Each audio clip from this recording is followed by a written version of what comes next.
Hey everyone, 138 MMA here, and I do apologize for the delay. I wanted to make sure we got this card all figured out before I put the video out. I know there's some last minute changes to the card.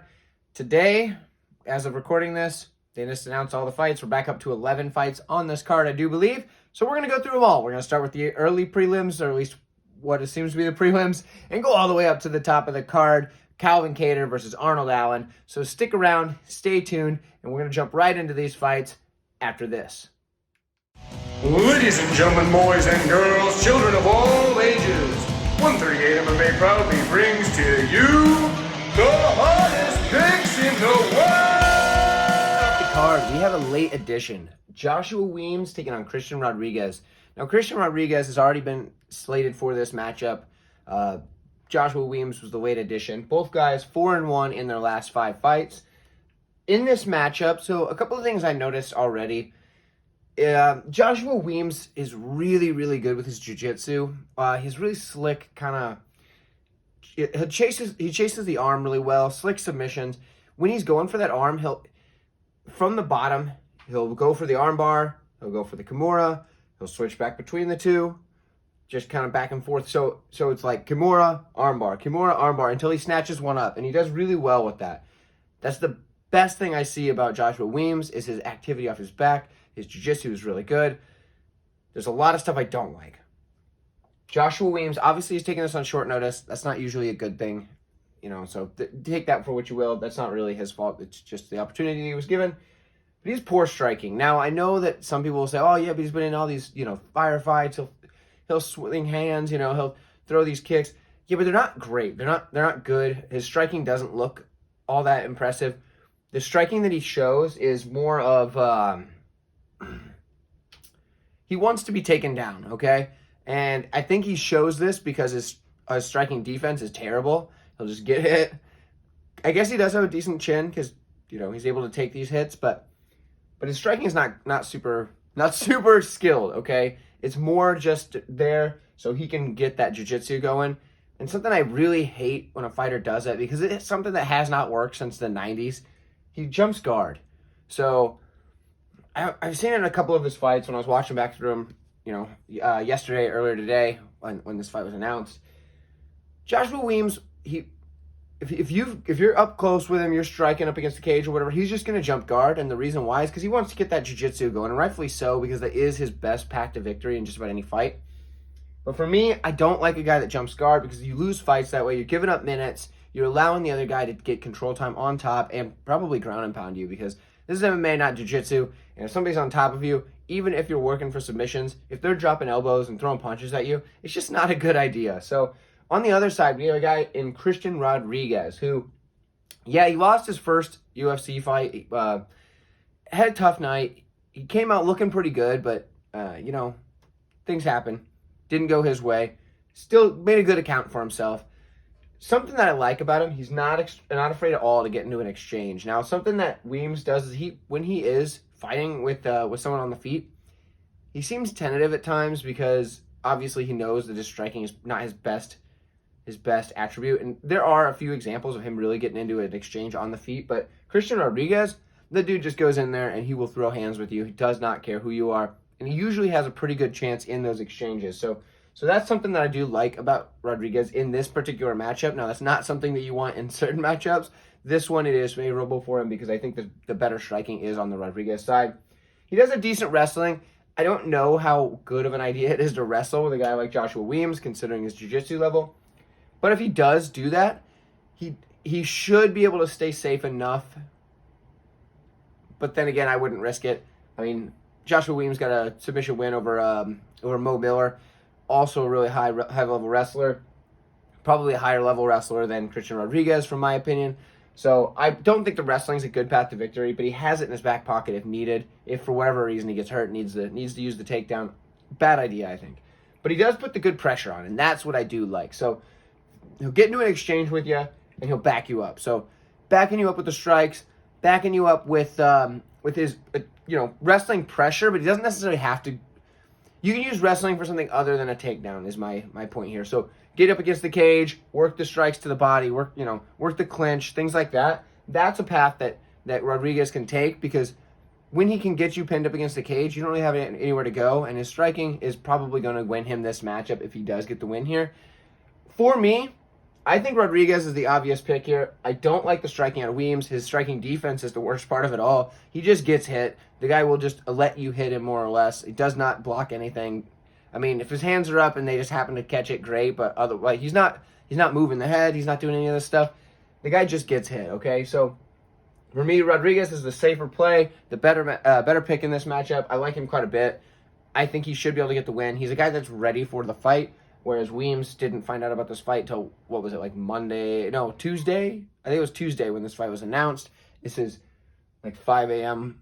Wednesday morning when I'm recording this one. I had to re-record this little bit here because the rest of the card I had recorded last night, but because I did not have this fight ready, we're now adding it on. So a little peek behind the curtain for you all. This is the first fight of the night that we are covering. There we go. So anyway, for me, the choice is Christian Rodriguez. I do like him in this matchup quite a bit. Let me know what you guys think in the comments, but we've got so many more fights to go. In fact, I've already covered them all. Now we're coming back and redoing this one. So I will talk to you guys in the comments. Let me know what you think. See you in the next fight. All right, so Cody Durden finds himself a late replacement for his opponent. He now is fighting Carlos Mota. This matchup should be an interesting one here because we have a very talented striker on the Mota side and not a bad striker, but more of a wrestler, a pretty darn good wrestler on the Cody Durden side. So in this matchup, it's going to be wrestler versus striker. Those of you who have been around the channel for a while, I do tend to favor wrestling over striking. There's a reason that most UFC champions throughout history have come from a wrestling background. Wrestling is just a good base for MMA. And for a guy coming in on short notice, that striking is going to have to be very good very early in order to get Cody Durden out of there. So what I'm looking at here on the Mota side, the dude's got KO power. We've seen it in his shots, more TKOs than KOs, but he'll drop you with a shot. So that's kind of what I mean here. His striking is very fast. Lightning at times. Like you don't even see it unless you slow the video down. It's very quick. His body kicks. He has a couple of wins by body kick or body kick to ground and pound. The body kick's what finished the fight. The ref was just too slow to get there. Dude's got a sick body kick. If he's going to win this fight, it's going to be by that body kick hitting Durden on the way in because Durden's got the better wrestling. And with a guy like Durden, he will put pressure on you. When he puts that pressure on you, I mean, if you're trying to throw body kicks at range, you can't do that with a guy 2 feet in front of you. He's close, okay? So then you got the striking with the hands. Mota's got a shot with the hands. He's good with that, but we've seen Durden eat punches and it's not as bad. Like he can get through the punches, all right. Those kicks are going to be hard to get through because if you kick somebody in the liver, they go down. It's just the way it is. You can't train your liver to get kicked. It's just not something you can do. Some guys can take a punch. We've seen Durden take a punch. We saw that even in his first fight in the UFC. Chris Gutierrez was laying it on him. And in that first round, Durden really came on hard in that matchup. And he was then in the short notice position. So it was the opposite in that matchup where Durden had to just do everything he could in the first round to really pour it on and make the most out of it. Try to get a finish early on. Well, he didn't get the finish, but he did make it a draw. That's why that draw here on the 2-2-1 that you see, that I believe that was Chris Gutierrez in Durden's debut in the UFC. The short notice for Mota here, though, he's going to have to crack Durden early with a body kick is the best bet. Like I said, you can't train your liver to get kicked. What you can do, though, is you can eat a punch if you're Cody Durden and you're ready for this. He's coming into this fight. We've seen him take punches from good strikers in the past, that being Gutierrez. When he does lose, obviously he lost to Muhammad Makayev, who we just saw last weekend. Muhammad Makayev is a pretty darn good prospect. Yeah, he lost to him pretty early. He got choked out. I don't think we have to worry too much about the submission threat from Mota. He's more of a striker from what I've seen. Durden's got good pressure. He does have decent power in the hands, too. I mean, we saw him tear up JP Buys. JP Buys is also not a good fighter. Something I want to mention. My best bet of the year so far. So many people were picking JP Buys. I don't know what's wrong with him. I said Cody Durden inside the distance. I don't remember what the plus money was, but it was definitely plus money because he was even money leading up to the fight as far as I remember. Maybe plus 105, something like that. Cody Durden inside the distance. I was like, this is a lock, guys. You got to put this is a lock. Everybody thought I was nuts. They're like, oh, JP Buys, more talented, whatever. Durden beat that boy pillar to post. So I got a little soft spot for Cody Durden after that one. Best bet that I've had this year. I loved that pick. But I do think he gets it done here. The short notice makes it tough for Mota to really come up with a good game plan. Makes it tough for him to really win outside of that really strong body kick that he has, or cracking him with a shot on the way in. But if Durden gets on top of him, I think he'd be able to grind out 3 rounds without too much trouble. Maybe even get the stoppage himself with that ground and pound. Because like I said, he does have decent power. I actually really like the under 2.5 here if you're able to play it on your sportsbook. The under 2.5 covers both of these because I think Durden will get Mota to gas out and either get a, like a choke or ground and pound or whatever because he's coming in short notice, like I said, and with the amount of pressure and wrestling that he's going to be putting forward, I could see that. On the other hand, I can see Mota getting that body kick finish on the way in or cracking him with a big hook, dropping him, something like that, like he did in his last fight. I believe it was the last fight. So for me, the under 2.5 is the way to go. I do like that one in this matchup. But otherwise, if you're just playing one guy solo, I'm taking Durden. Anyway, this was way too long of a breakdown for this fight. Let's go on to the next one. Let me know what you think in the comments. Let's move on. In the next one, we have Chase Hooper versus Steve Garcia. And it's not often that in a featherweight matchup, the 6-footer is the smaller guy.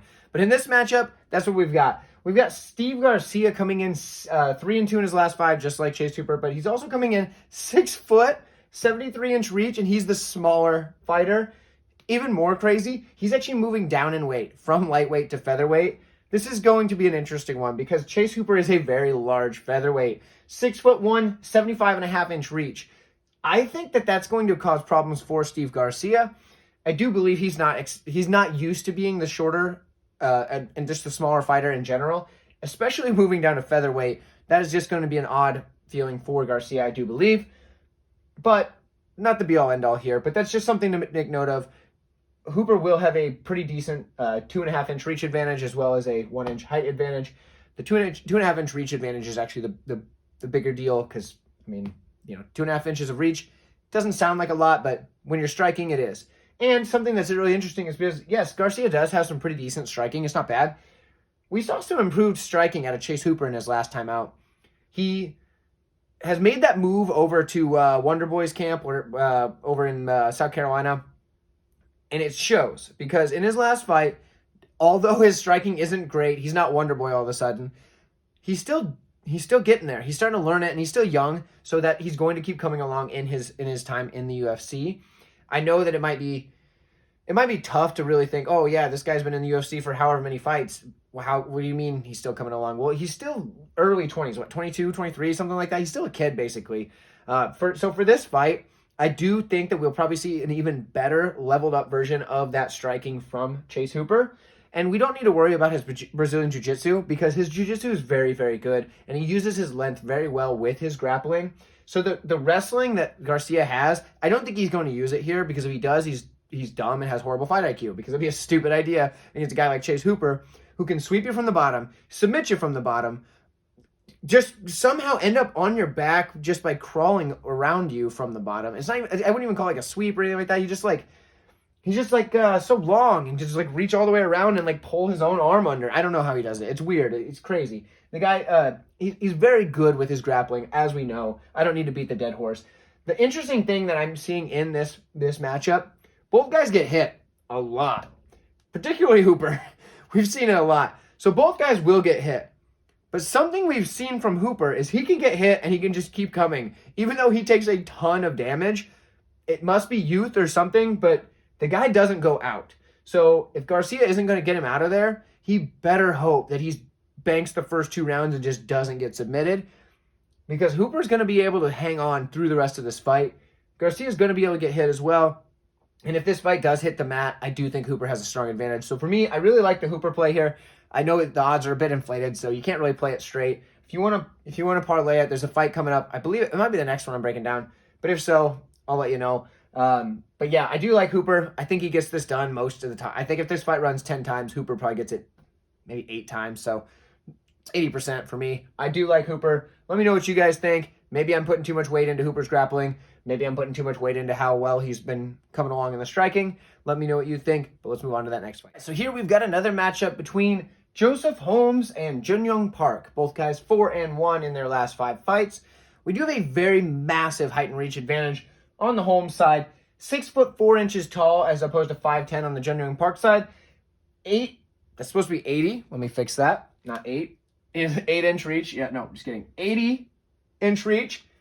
I get 73-inch reach. That is a massive reach advantage. Holmes can hit Jun Young Park over a half a foot away before Jun Young Park can even hit Holmes. That's wild. So for Joseph Holmes, that is a big deal. If he's able to use that reach advantage, he should be able to do some damage to Jun Young Park. The problem for Holmes, sometimes he doesn't really do a lot. Sometimes he does. The Alan Amadovsky fight beat the brakes off him. Alan Amadovsky's also not UFC caliber. I get it. Everybody in the UFC, if you put him up against Alan Amadovsky in the weight class, they should win. So if they don't, then they are also not UFC caliber. Alan Amadovsky's not that good.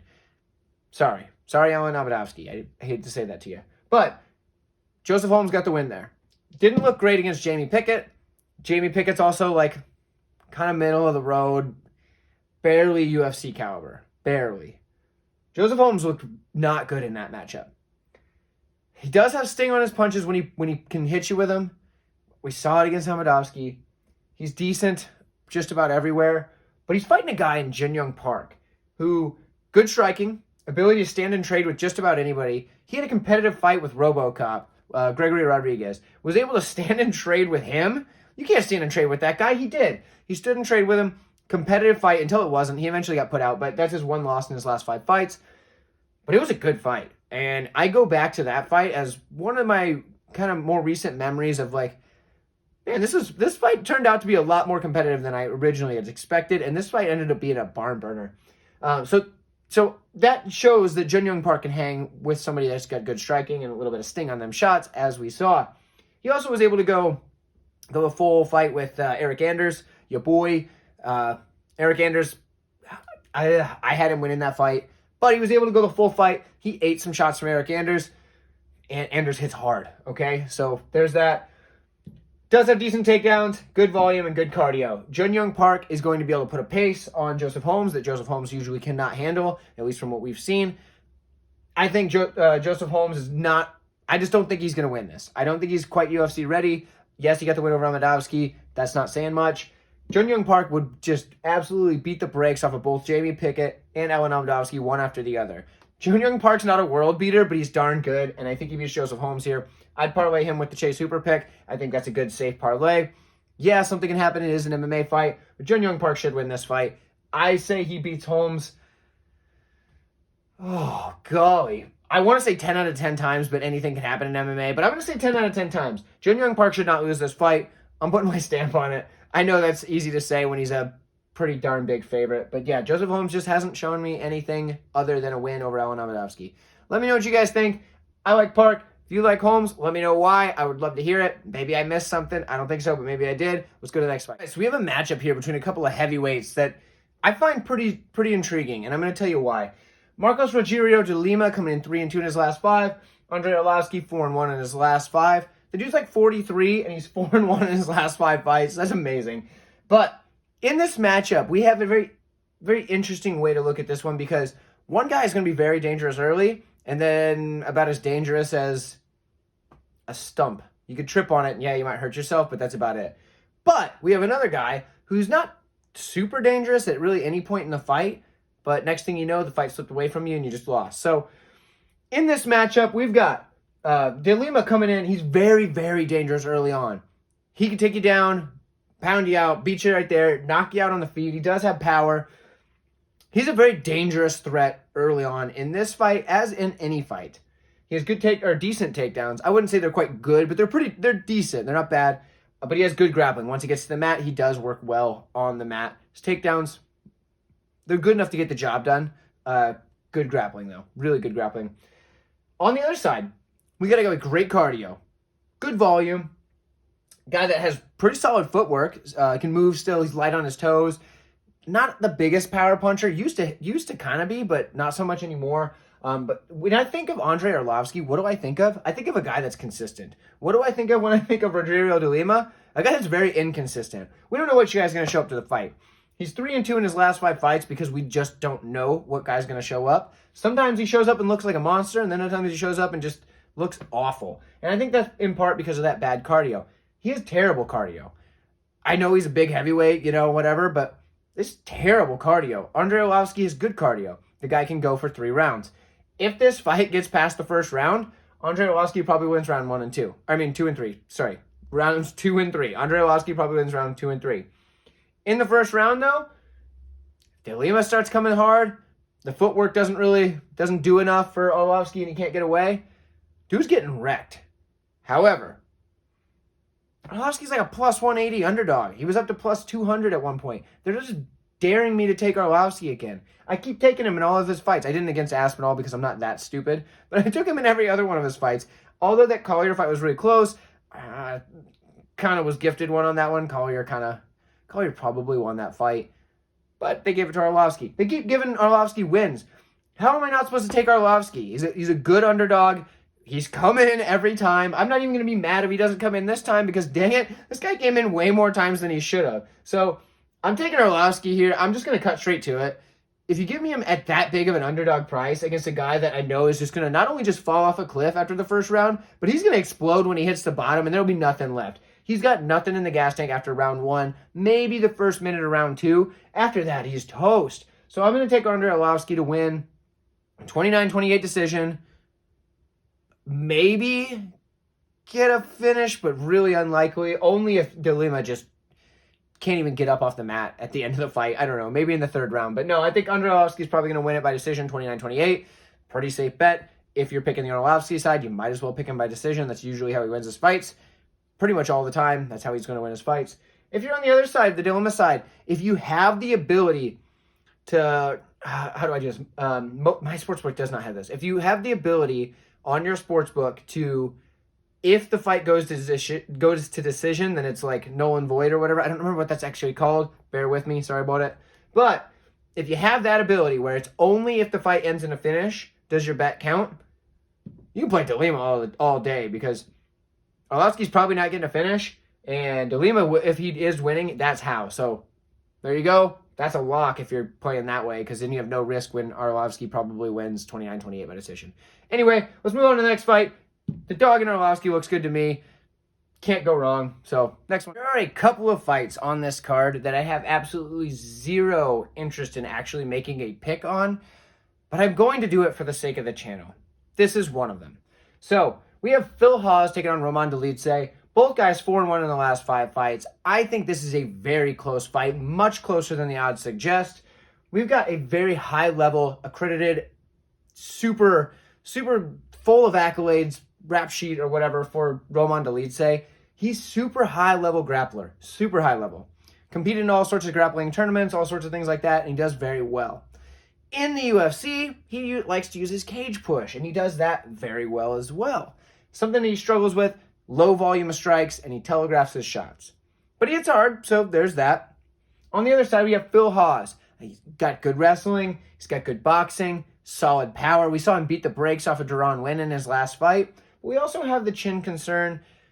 We saw him winning against Chris Curtis very well until all of a sudden he's asleep. So Chris Curtis also hits really hard, so maybe that's not really a Phil Hawes issue. Maybe that's just because Chris Curtis hits like a truck.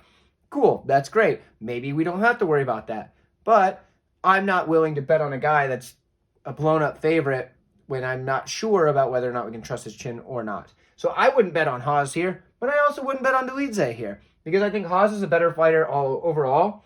He does have the good wrestling. He did compete in wrestling at the Division I level.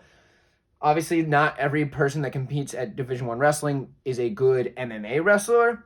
Hawes has good wrestling, okay? But he also has good boxing, and he does work his rangy shots very well. Dolidze does not work well in the striking range because he has, like I said, low volume. And he also kind of struggles at distance. He wants to get in close because he is looking to grapple with you, and he can strike in close up against that cage push or whatever. But I think Hawes is going to be the better fighter for more of the matchup, and I do think that his wrestling background is probably going to edge him in this one. But I'm not confident in it whatsoever. Not at all. This is a fight I would just watch, see what happens, and maybe give us a better read on how to look at these guys moving forward. Because there's a world where Dolidze goes out there and just wins this fight with ease. There's also a world where Phil Hawes goes out there and wins this fight with ease. And then what's most likely going to happen is we get a pretty interesting matchup where both guys have moments. and somebody's going to come out ahead, probably because they are able to implement their specific game plan. So for Hawes, it would be the boxing, using his wrestling defensively in this case, and striking at range. Or Dolidze getting that cage push, working that, maybe snag a takedown here and there to keep Hawes guessing, mixing in the shots while up against the cage, grinding out some rounds there, or cracking Hawes with an elbow or something like that up against that cage and dropping him. So for me, I don't like this one. I don't know how I want to predict it. I don't know the over-under. I do not have a good prediction here. But for the sake of a pick, I'll give you Phil Hawes. If you're just a total degenerate and you have to bet on every single fight of the card, I guess Hawes. On to the next fight. We've got more to break down. There's some that I like a little bit better in there, so let's get on. Folks, remember how just a minute ago I said there was fights that I wanted to make a pick on? This isn't one of them. We have another fight. This one is the definition of kick your feet up on the coffee table, crack open a couple of root beers, sit back and enjoy the ride, because this should be a fun fight for as long as it lasts. May go 3 rounds, may end really early. Kind of depends on who gets to implement their game plan. I wish I could stay away from this fight entirely. I like both fighters in this matchup for different reasons. This is a very hard matchup for me to predict. Let me tell you about it. So, first things first, both guys strike very well. Kickboxing for Dustin Jacoby. He comes in 4, I guess forgot to mention this, 4-1, or 4-0-1. He was a 1 draw, 4 wins. Khalil Rountree, 3-2 in his last 5. Both guys are good strikers here. Both guys are very good strikers, actually. High-level kickboxing for Jacoby. Has a glory background.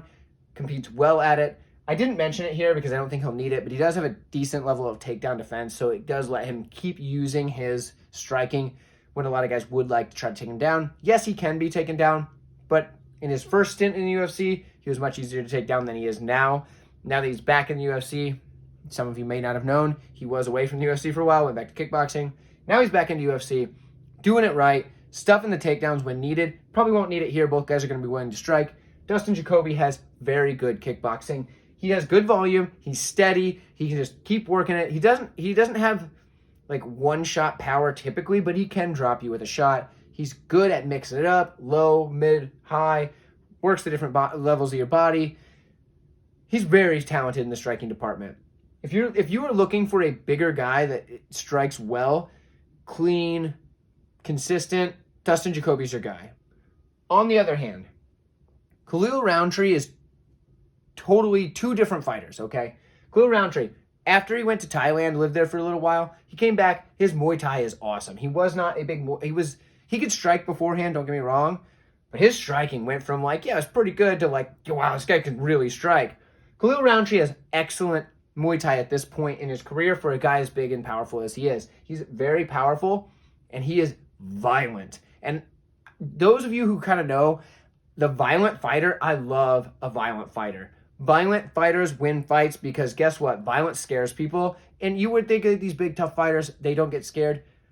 Pure violence scares anybody, especially when it's coming towards you. So, Khalil Rountree, he's like a box of chocolates, okay? You never know what you're going to get. That's a really dated reference to Forrest Gump from before any of you were born, and probably way before any of you were born. Anyway, I'm not that old. I do remember Forrest Gump. Life's like a box of chocolates. If you remember it, let me know. Yeah, Khalil Rountree, box of chocolates. You don't know if you're going to get the guy that's going to come out like a violent world beater that's just going to ragdoll someone. He's going to like snap your leg in two or soccer kick you to the body on the ground. That's the Khalil Rountree that I think wins this fight. If that Khalil Rountree shows up, Dustin Jacoby's in for trouble in that first round because he's going to come forward with a strong force. And as a big underdog, I wish I could play it, but I'm not confident in it. Because why? Khalil Rountree doesn't always show up like that. Sometimes he shows up and he's content to just kind of be there and do his thing, and he doesn't really care if he wins or loses, and I don't understand it whatsoever. He's just not the same fighter in every fight. It's like he has a body double that he sends in there every now and then. I don't understand it at all. Dustin Jacoby probably should win this fight if that other Khalil Rountree shows up, the one that's just the body double that just goes in there, does the thing. He's not terrible. He's not great. If that Khalil Rountree shows up, Dustin Jacoby wins every single time. If the Khalil Rountree shows up, that's just going to be an absolute savage. Dustin Jacoby's in for trouble because if he hits you, you're going down. He does not care if he's going to snap your leg in two. He's going to go for it. Guess what? That fighter is scary enough that he can catch you slipping just a little bit by watching out for some of those nasty, gnarly techniques that he does, and he'll just walk through whatever to do it. that Khalil Rountree wins fights. The other one does not. So for me, I'm sitting back, kicking the feet up on the coffee table, like I said, cracking open a couple of cold root beers and just enjoying the show for as long as it lasts, because this is going to be a really fun fight. Gun in my head, I have to make a pick. Sure, I'll take Dustin to Jacoby. I think he wins more often than not, I guess. He's also the favorite. If the odds keep swelling on the Dustin Jacoby side, if Khalil Rountree ends up like a plus 250, like, gosh, it almost got to throw like lunch money on it, right? I don't know. Because, like I said, if Khalil Rountree shows up that's just going in there for pure violence and doesn't care about anything else, that guy wins fights. For me, though, Dustin Jacoby's probably the safer pick. I'll take the safer pick in this matchup. I have no interest in playing it, like I said. This should be a fun fight, though, and I am actually looking forward to this one as a fan. So let me know what you think. Are you guys looking forward to this? If so, do you think this is the fight of the night? Because I sure think it is. Let me know what you think. We do have a great main event that could also be the fight of the night, but I like this one a lot. So, okay, so we have Josh Fremd taking on Tresean Gore. I've been dreading making this video because I don't typically like to say mean things about a fighter. I'm going to try not to, but let me get into this. Josh Fremd, Tresean Gore, both guys coming in 3-2 in their last 5 fights. That is super deceptive, but both guys are technically coming in 3-2 in their last 5 fights. For Josh Fremd, 6'4", 76.5-inch reach. He's going to be the much bigger fighter over a 6 foot, 75-inch reach, Tresean Gore. Tresean Gore has something going for him, and that's his power. That's it. He has nothing else going for him. I hate to say it. It's the truth. I don't think there's a lot of things that Tresean Gore can do well other than throw with a big power. Good thing for him is Josh Fremd can get hit. It's happened to him before. Can get dropped. Okay. But Josh Fremd will go forward. Josh Fremd has good, decent, or pretty solid grappling. Not terrible in the striking. You can get that done as well. Tresean Gore doesn't do anything. He stands there with no volume. He'll tell you when he's about to punch. He telegraphs the heck out of it. He'll meanwhile you talk up like he's the greatest thing ever. He has a win. He has wins over guys with a combined record. The 3 wins he has prior to coming in the UFC, because that's all he had, was 3 wins before coming in the UFC. It was 3-2. This is his whole record. 3 wins against guys. 3-6 is their current record. So that means they've had a cumulative of 3 wins between all 3 of them and 6 losses. They were respectively 1-1, 2-2, and 0-3. He's beating tomato cans to make him look good to get in the UFC. The guy's, I don't want to say he's a fraud, because it's not like he's the one that's like, yeah, I beat all these really good guys. He didn't really say that, so I can't really call him a fraud, but come on. All these people hyping up Tresean Gore, like, oh, he's got this power, he should have been the Ultimate Fighting Champion, whatever. He just doesn't do anything. He loses fights because he doesn't do anything. If he could connect with a shot, he could probably drop somebody because he's a big, strong, powerful guy. I think Fremd's going to beat him here. Yeah, there's a world where Fremd gets caught. I don't see it most of the time. I think probably 8-9 times out of 10. Probably 9 times out of 10. Fremd wins this fight because Tresean Gore's going to tell you when he's about to punch you. And if he does connect, yeah, it's going to hurt. But he's probably not going to connect, at least not flush. Fremd's better fighter all around. Better grappler, better striker. Better pretty much everywhere. Tresean Gore, I don't understand the hype around him. I don't understand, or at least there was. I think it's pretty much gone now, thankfully. People were saying he rightfully should have been the champion, or the Ultimate Fighter champion because he beat like Gilbert Urbina or something like that. And dude, what are you talking about? What in the world are you talking about? Yeah, he's just not that good. I'm taking Josh Fremd here. I don't care what the odds are. He's probably going to win, so you could parlay him, whatever. Yeah, they're probably steep, but I don't think Tresean Gore is any good. I think he's going to lose this fight and probably get cut from the UFC. Let me know what you guys think. I hope he doesn't see this. I would feel like a jerk if Tresean Gore saw this and thinks I'm a big old dick, but it's the fucking truth. He just hasn't shown us anything in the UFC whatsoever. His only moments in anything UFC related were in the Ultimate Fighter. That's it. Once he got to the UFC, he's had 0 moments. He landed a couple shots on Brian Battle, but Brian Battle just let you hit him. So there you go. I got Josh Fremd. Let me know what you got. Let's go to the next. Strange that this fight made it this far up the card, but here it is. We have Jared Vanderaa coming in 1-4 in his last 5 fights, taking on Waldo Cortez-Acosta, 5-0 in his last 5 fights. This will be his UFC debut, though, so level of competition usually steps up. In this case, we are yet to find that out, but here we go. We have a interesting one here because if you look at this on paper, and especially for a guy like me that usually likes to pick the wrestling over the strikers, we have a problem on this one because Jared Vanderaa has good wrestling, good Brazilian Jiu-Jitsu, but an awful fight IQ. and he tends to only try to use his grappling against guys that he shouldn't grapple. Alexei Oleinik being a good example of that. Yeah, what's the one thing you don't want to do with Alexei Oleinik? Go to a jiu-jitsu match. Okay, cool. So that's the one time I saw him use his wrestling in this last handful of fights on this 4-fight losing streak he's on. Instead, he's willing to stand there and trade with a guy like Chase Sherman, who's, yeah, he's so-so as a fighter, but guess what? He does have good hands, definitely can crack on the feet. So, yeah, Jared Vanderaa, I just don't understand what he's doing with his fight IQ. Doesn't make a lot of sense. And he was just knocked out not that long ago. It was Chase Sherman that knocked him out. Was it 2-3 months ago? It's just not a good look. I don't know. Maybe the UFC is looking to just kind of get a win, or just, you know, get a debuting fighter a win in the UFC, help build that value, get him in front of some fans, throw Jared Vanderaa in there because they're looking to cut him anyway. Maybe that's the case. I don't know. Waldo Cortez-Acosta, sorry. He does have decent boxing. Do you believe he has a few boxing bouts under his belt? I don't remember his record. I remember it not being like undefeated or anything like that. It was all right. But he does have good power. So on a guy that just got knocked out, probably not good to have a guy with good power standing across the cage from you. And he's shown a good chin in his fight so far. He's been able to eat shots and come forward. I do believe he's undefeated overall. So there's that as well. Hasn't obviously fought the same level of competition as Jared Vanderaa. Vanderaa has fought some pretty good competition in the UFC. Of course, he's lost to them, but he has fought them. So the competition, the experience against good level competition is on the Vanderaa side. If Vanderaa goes out there and tries to wrestle, uses jiu-jitsu, I do think he has a good shot at a victory here. But the problem is, I don't think Vanderaa is going to do that. I think Acosta here, or Cortez-Acosta here, is going to just probably crack him on the way in. Yeah, he's probably going to get the win. I'm not going to play those odds, though. I don't trust it for a second. He's a minus 400 favorite or something like that, minus 500 favorite by this point. Yeah, I mean, I'll make the pick, but don't play this fight. You never know what can happen in one of those guys coming in, making the debut in the UFC, especially against a guy who's fighting for his job, 100% obviously fighting for his job on a 4-fight skid. Lost to Chase Sherman in his last fight. The fact that he didn't cut him then was surprising to me. So, Waldo Cortez-Acosta is the pick. Wouldn't play it, but that's how it should go. Let's move on to the next fight. Tim Means and Max Griffin, both guys on the later side of 30. We have an interesting matchup with them both coming in 3-2 in their last 5 fights. Both guys primarily wanting to strike.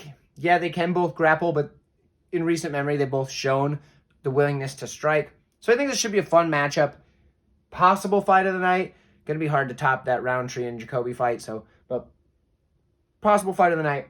Good one here with a couple of different strategies for the two of them. I think it favors each guy at different ranges.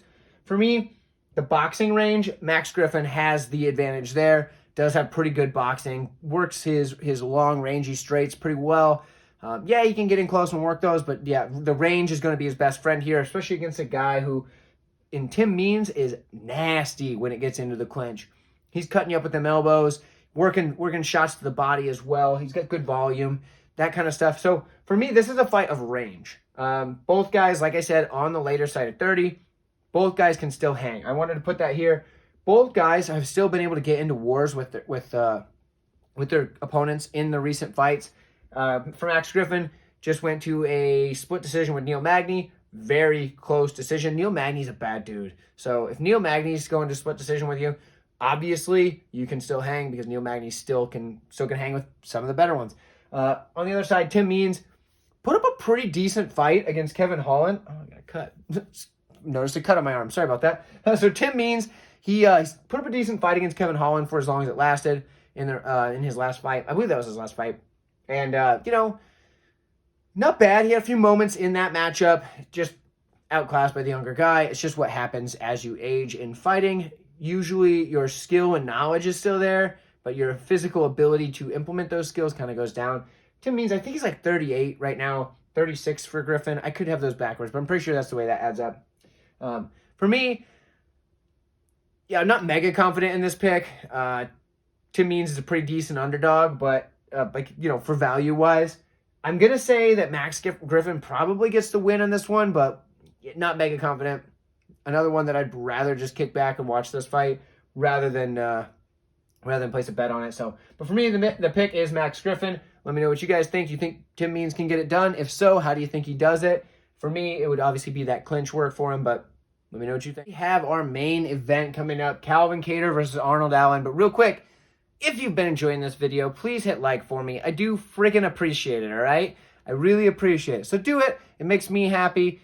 It'll probably make you happy because you'll feel good about making somebody else happy. Am I right? If you enjoy this content, also hit subscribe so we can see you in more videos. You can see me do all these breakdowns for the upcoming fights. I'm going to keep doing them. I've got some others on the channel right now that are still relevant.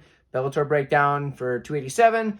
We've got a breakdown or an early look at Adesanya versus Pereira. All sorts of fun stuff. So if you enjoy this content, hit subscribe. We'll keep the videos coming, but you won't notice that if you don't hit subscribe. So do that for me and like the video while you're at it. Let's talk about this main event, all right?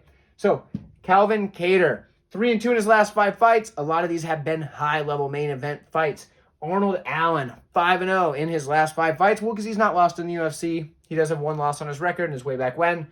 So Arnold Allen, Calvin Kattar, both guys, real big title implications on the line here because both guys looking to make a statement in a division that, yes, the champion's looking to move up weight class, but he still wants to defend. He just doesn't have anybody that stands out right now as a contender. This could be that fight that finds a real contender at 145. So for me, the height and reach is a big advantage here for the Calvin Kattar side. 5'11", 72-inch reach, 5'8", 70-inch reach on the Arnold Allen side. Why is that a big advantage for me? Well, let's put it this way. Calvin Kattar has really good boxing. Great boxing, actually. I will give him great boxing. It's up that level. And he does throw in combination. Well, if you get a 2-inch reach, that's a big deal. Also, when you're that much taller, you're punching down at your opponent or straight ahead. So for me, 5'11 to 5'8, he doesn't have to throw his punches up at all. Now, if we are the same height, so let's pretend I'm standing here next to Arnold Allen. I'm 5'8", he's 5'8". There you go, you know how tall I am. He's 5'8", I'm 5'8". If we're standing here same height and I put my arm straight out, I'm not punching his face, I'm punching his shoulder because we're both 5'8". I know you understand this. Well, what does that mean? Well, I have to punch up to hit him in the face. This isn't a big deal. But if you add a few more inches on that, you got 5'11", I have to punch up. Now, for anyone, if you've ever had someone taller than you hold hand pads for you, hold the mitts for you, you understand that punching up takes a lot more shoulder muscle, I guess, just to keep those arms going higher because it's harder to lift your, even just hold your arm like this for a while, you're going to feel it after a while. Punching up takes more out of you. It fatigues you faster than punching down or straight across. We can do this without trouble. That's why when you see guys working the heavy bag, or girls, you see folks working the heavy bags at the gym. When they're in there, they're punching straight ahead like that. Why are they doing that? Because it's easy. They're not thinking like, oh, hey, if this person's the same height as me, I should be punching up. They're always practicing to fight short people. I noticed this a lot, okay? Coming from a guy, so we don't need to get into all that. But the point is, this is a decent advantage to have when this fight has the potential to take place at boxing range in quite a few exchanges, over 5 rounds. Both guys are very durable. I don't see either guy getting the other one out of there early. It's possible. It is an MMA fight. Anything can happen. I think this fight goes long, so the over is probably a good play here. In fact, just thought of that now that I probably like that better than anything. I don't know what the odds are on it, but so far the over is a good play here. Over 4.5 does scare me, I guess. If you can get over 2.5, that's a good play. Anyway, in this matchup, Arnold Allen's going to have to be punching up at Calvin Kattar throughout this whole fight, and over 5 rounds, that is very fatiguing. For Calvin Kattar, he's punching straight ahead, basically, because he's got that extra, 3 inches in height. That's important in a striking match, in a boxing-style striking match. So that's something I wanted to point out. I probably spent too much time on it, but I had to make sure you understood it, because I'm sure not all of you have martial arts experience or boxing experience or MMA experience or whatever. So to just break that down for you, there you go. I won't have to do it every time. Anyway, great boxing, throws in combination. On the other side, we have a versatile striker in Arnold Allen. He'll mix it up with the kicks and the punches a little bit more than Kattar will. Don't get me wrong, Kattar can kick. We've seen him do it. It's not like he's an MMA fighter. It's not like he can't kick. But Arnold Allen's more apt to mix those things in, mix in the kicks as well as the punches. You know, it's just the way it is. So that can make up some of that range. We have that. Something that Arnold Allen does really well is he adjusts his style to fit the situation. He adjusts it to the opponent, and that's why he's been so successful in the UFC so far, or at least one good reason for it. Something that's really impressive for me is that he's a very good striker, but he also has good wrestling. He probably has the better wrestling of the two. Yes, decent wrestling on the Kattar side. He can wrestle. We've seen him do it. He doesn't go to it as his mainstay. Obviously, his mainstay is his boxing, but he can do it. The better wrestling is on the Arnold Allen side. If he can repeatedly take down Calvin Kattar, that's a strong path to victory for him there. If it stays in boxing range, Calvin Kattar's going to be able to probably have more luck there. But Arnold Allen's hard to hit.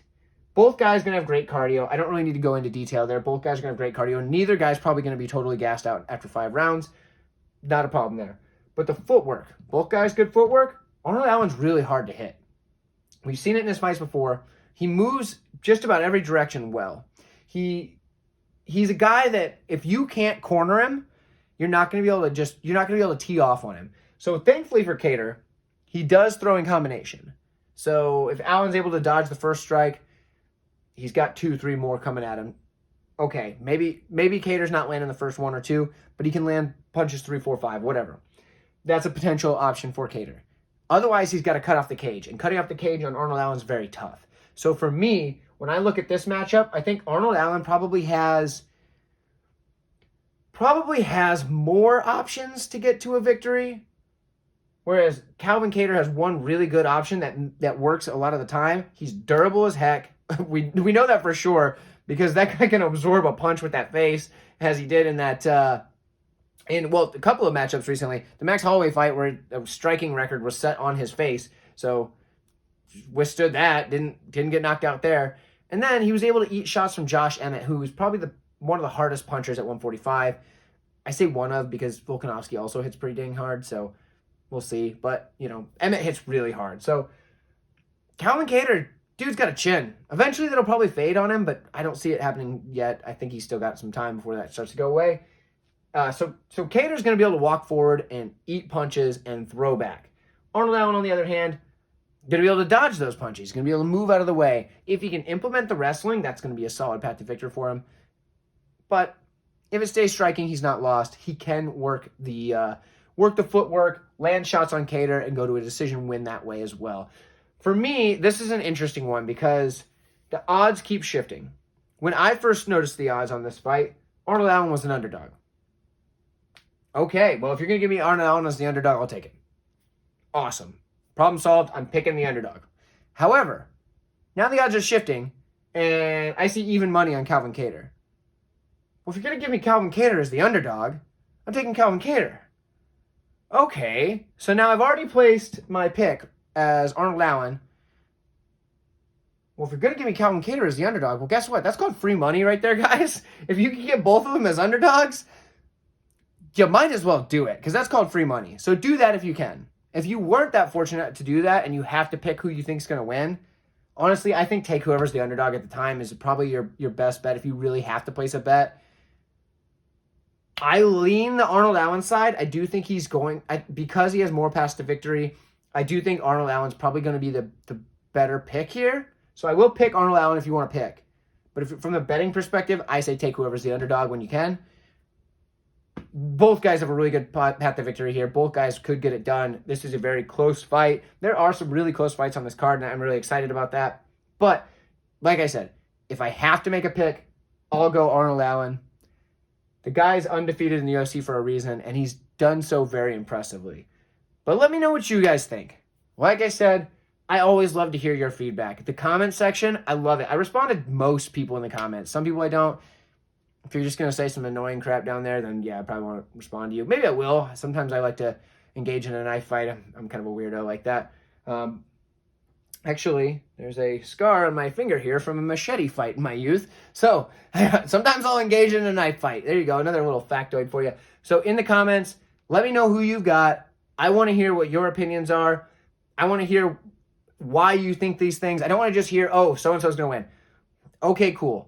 Tell me why, because I really like to hear from you guys. So let me know. Like this video. Tell your friends about it. Tell your friends' about it. Subscribe to the channel. Let's see you on the next video. I've got many more coming up that I think you're really going to like, so stay tuned.